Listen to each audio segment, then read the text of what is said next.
अविनाश जी, capital goods के बारे में चर्चा हो रही है और ये एक ऐसा सेक्टर जो लगातार पिछड़ रहा है। इस बार भी आईआईपी में बिल्कुल कंट्रीब्यूट नहीं किया। पिछले महीने थी -12.4% डी ग्रोथ, इस बार भी 16.5% माइनस है डी ग्रोथ। कैपिटल गुड्स में रिवाइवल के कोई संकेत नहीं है, आपका टेक?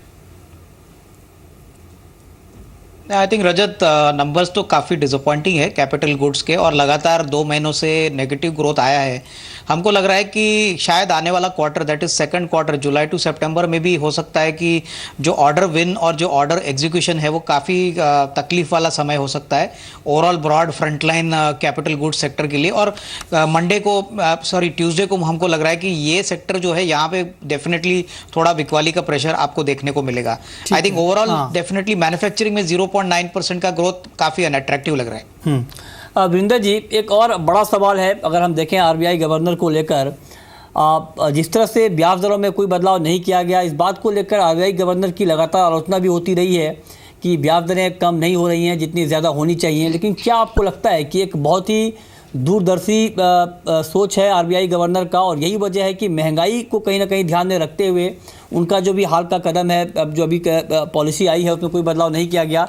क्या आपको लगता है कि ये सही कदम था? बिल्कुल, ये तो बिल्कुल ही सही कदम था। और जैसा आपने कहा दूरदर्शी, तो रिजर्व बैंक ने यही कहा कि we need to see base effect को निकाल कर हटाकर हमें देखना है कि इन्फ्लेशन किस ट्रेजेक्टरी पर है और इसका आने वाले समय में किस तरह से मूव होगा। तो जैसे मैंने कहा, तो core inflation remain sticky, food inflation was a concern, इसलिए ओवरऑल इन्फ्लेशन को लेकर उसमें बहुत ज़्यादा आरबीआई ने देखा नहीं कि बहुत ज़्यादा रिलीफ मिलेगा। इसीलिए मैं कहूँगी कि आरबीआई का जो स्टेप था वो बिल्कुल करेक्ट था and it was very foresighted also. नहीं, पर वृंदा मैम, FY17 क्वार्टर 1 में एवरेज है 5.7% की, आरबीआई का फोरकास्ट है 5.3% और सरकार अनुमान कर रही है कि 4% ±2 रहेगी। आंकड़ा पहुँच गया 6% के पार।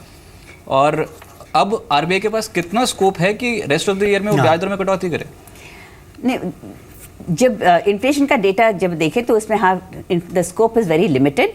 लेकिन जो आरबीआई का एक और कंसर्न भी ये था कि transmission is not happening because books are not cleaned up. तो जब आप देखेंगे कि books are cleaned up already, तो banks will be in a position to transmit the rates. And if you अगर आप देखें तो जो मार्जिनल कॉस्ट ऑफ लेंडिंग है वो तो फंड्स वो तो ऑलरेडी कम होते जा रहे हैं। तो इसलिए उस तरफ से आरबीआई को स्कोप मिलेगा।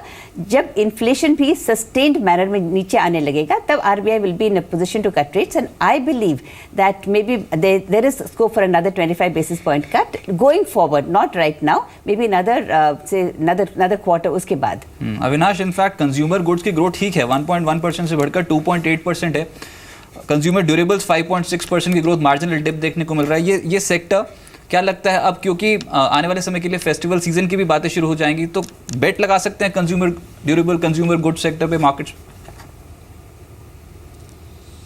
नहीं, बिल्कुल। इनफैक्ट रजत, कंज्यूमर ड्यूरेबल्स का सेक्टर में डेफिनेटली फेस्टिव सीजन में काफ़ी एक्शन देखने को मिल सकता है। स्पेशली अगर हम 7वें पे कमीशन का जो डिस्बर्सल है फंड्स का, उसका भी इम्पैक्ट डिमांड पे आएगा। और मेरे ख्याल से आई थिंक ये एक ऐसा सेक्टर है जहाँ पे डिमांड ज़्यादातर urban as well as rural driven है। तो रूरल डिमांड में अच्छी बारिश के कारण हो सकता है कि यहाँ पे वॉल्यूम ग्रोथ काफ़ी अच्छी आए। तो डेफिनेटली ये सेक्टर बजिंग होगा और इसमें डेफिनेटली अपसाइड के लिए अभी भी जगह है। हरिहर साहब, आप कैसे देखते हैं consumer durable consumer goods? Manufacturing में फिर से कहूंगा कि डिसअपॉइंट करके गया, 0.9% की ग्रोथ है। एक तो पूरे मैन्युफैक्चरिंग सेक्टर की वेटेज 70% के आसपास है आईपी में। इस पे आपका टेक, नतीजे कैसे रहे मैन्युफैक्चरिंग सेक्टर के इस पर्टिकुलर क्वार्टर में, और अब इसको रिलेट कैसे करके देख रहे हैं आप? कौन से सेक्टर पे, ऑटो पे जाएं, कंज्यूमर ड्यूरेबल्स पे, कंज्यूमर गुड्स पे, कहाँ पे खरीदारी कर सकते हैं शेयर बाजार में? देखिए, जहाँ तक ओवरऑल मैन्युफैक्चरिंग स्पेस का सवाल है, आप यदि Q1 रिजल्ट्स देखोगे तो सबसे बड़ा स्टोरी जो वो सेल्स ग्रोथ का नहीं है। आई थिंक सबसे बड़ा स्टोरी है ऑपरेटिंग प्रॉफिट ग्रोथ और ऑपरेटिंग मार्जिन एक्सपेंशन का। तो I think that doesn't get captured in the IIP number. So I think जो मैन्युफैक्चरिंग का जो असली स्टोरी है, ओपीएम इंप्रूवमेंट और operating profit growth improvement, I think that is not getting captured in the IIP number. So that is one thing we have to remember. जहां तक consumer stocks का सवाल है, डेफिनेटली हमारा मानना है कि कंजम्पशन स्टोरी जो है that is going to be the big theme for India in the next 4 to 5 years। और हम मानते हैं कि definitely consumption will be the theme and therefore consumer goods will be the sector to watch out for.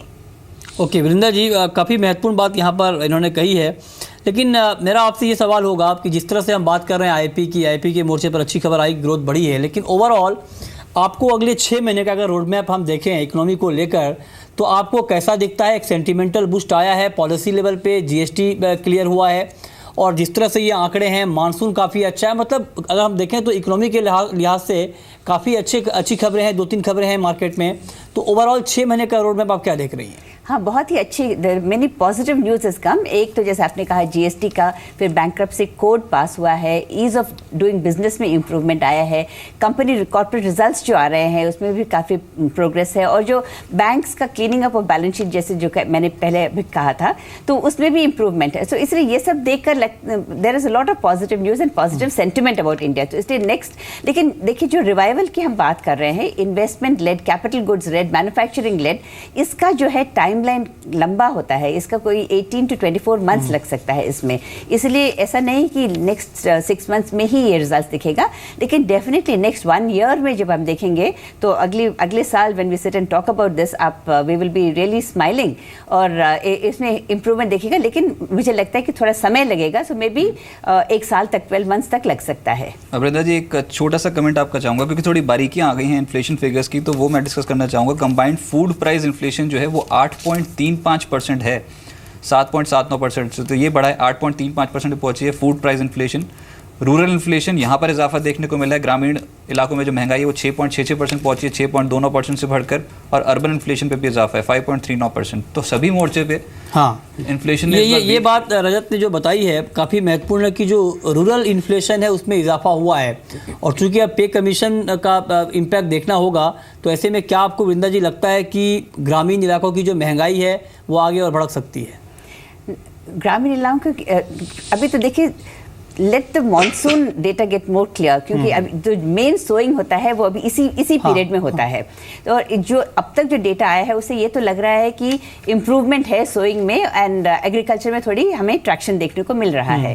तो इसके बाद ही हम कह पाएंगे कि इसका इम्पैक्ट क्या होगा। लेकिन अभी तो ऐसा लगता है कि रूरल इन्फ्लेशन जो है वो ज़रूर कम होगा, क्योंकि improvement in production and productivity, साथ ही जो APMC है उसमें भी देखिए बहुत से चेंजेस अनाउंसमेंट हुए हैं।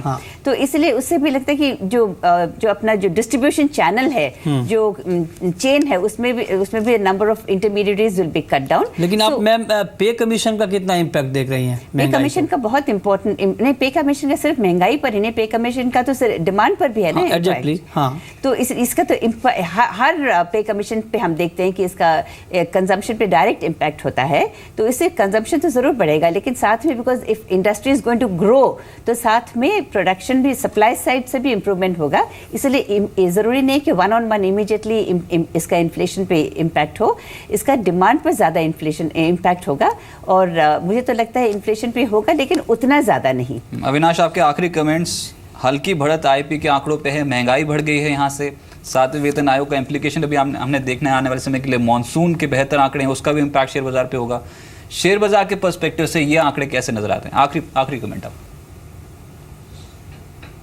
नहीं, आई थिंक रजत, मुझे लग रहा है कि अच्छा मानसून डेफिनेटली एक बहुत बड़ा पॉजिटिव है मार्केट्स के लिए, और इसका इम्पैक्ट आपको इमीडिएटली शॉर्ट टर्म में नहीं, बट सितंबर के बाद रिफ्लेक्ट होगा, जब हम सभी को ये स्पैटियल कंट्रीब्यूशन और जोग्राफिकल रीच का पता चलेगा। बट शॉर्ट टर्म में जिस प्रकार का मार्केट्स बढ़ा है आजकल में, मुझे लग रहा है कि थोड़ी सी बिकवाली शायद आपको ट्यूसडे को दिख सकती है, क्योंकि इन्फ्लेशन का आंकड़ा बढ़ना ये डेफिनेटली मार्केट्स को अच्छा नहीं लगा। स्पेशली मैन्युफैक्चरिंग और कैपिटल गुड्स में जो बढ़त, नेगेटिव ग्रोथ देखने को मिली है, यहाँ पे नेगेटिव सरप्राइज है। तो शायद ट्यूसडे वेडनेसडे को थोड़ी सी बिकवाली देखने को मिले, और शॉर्ट टर्म इंपैक्ट थोड़ा सा नेगेटिव रह सकता है। बट ब्रॉडली आई थिंक अगर हम थोड़ा सा लंबा टाइम लाइन ले, तो डेफिनेटली मार्केट्स का आउटलुक पॉजिटिव रहेगा। और मिस्टर हरियर, इस बार जो मार्केट्स पे पिछले 2 हफ्ते से पैटर्न है, ऊपरी स्तरों पर दबाव देखने को मिल रहा है, क्या मार्केट्स ने सभी फैक्टर्स को पचा लिए है और आप मानते हैं ऊपरी स्तरों पर दबाव देखने को मिलेगा, या फिर लिक्विडिटी अभी भी इंटैक्ट रहेगी? नहीं, मेरा जो ख्याल है लिक्विडिटी तो इंटैक्ट रहेगी, इस पे कोई आशंका नहीं है, क्योंकि जैसे हम लोग जानते हैं कि लगभग $12 ट्रिलियन ग्लोबली ऐसा है जहाँ के नेगेटिव यील्ड्स है। तो डेफिनेटली जिन्हें भी पॉजिटिव यील्ड्स चाहिए, they need to come to country like India, जहाँ पे उन्हें पॉजिटिव यील्ड्स मिल सकते हैं। तो आई थिंक लिक्विडिटी फ्लोस हमने भी देखा है, लगभग हर रोज 600-700 करोड़ का बाइंग हो रहा है FIS से, तो वो तो जारी रहेगा। पर आई थिंक डेफिनेटली जैसे अविनाश ने भी कहा था, आई थिंक इन्फ्लेशन का एक इम्पैक्ट पड़ेगा, बिकॉज आई थिंक इन्फ्लेशन जो 5.77 से 6.07 तक गया है, I think that that is a serious matter. और हम जानते हैं कि रूरल इन्फ्लेशन भी काफी बड़ा है, फूड इन्फ्लेशन भी काफी बड़ा है। I think that is a serious matter and that could have a negative impact as far as markets are concerned.